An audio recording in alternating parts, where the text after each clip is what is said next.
Ẹyin baale ẹ fi ọyàn sílẹ̀ fún àwọn ọmọ tuntun o, ìyàwó gómìnà ló sọ bẹ́ẹ̀.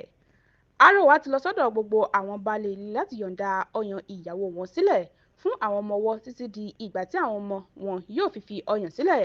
Ìyàwó gómìnà ìpínlẹ̀ Ọ̀yọ́ Olúfúnkẹ́ Mákindé ló pa àrọwà náà níbi ayẹyẹ tí wọ́n fi ń sàmì ayẹyẹ ọjọ́ fífún ọmọ lọ́yàn ọlọ́dọọdún ti ọdún 2023. Mákindé ṣe àpèjúwe ọyàn gẹ́gẹ́ bí oúnjẹ tí ó dára, tó dùn, tó ṣara lóore, tó sì dáa fún gbogbo ọmọ láti máa mu. Àmọ́ ṣá, àwọn ọmọ ọwọ́ nìkan ni ìyàwó gómìnà yìí tọ́ka sí gẹ́gẹ́ bí ẹni tó nílò oúnjẹ aṣaralóore náà jùlọ, kì í ṣe àwọn bàbá wọn.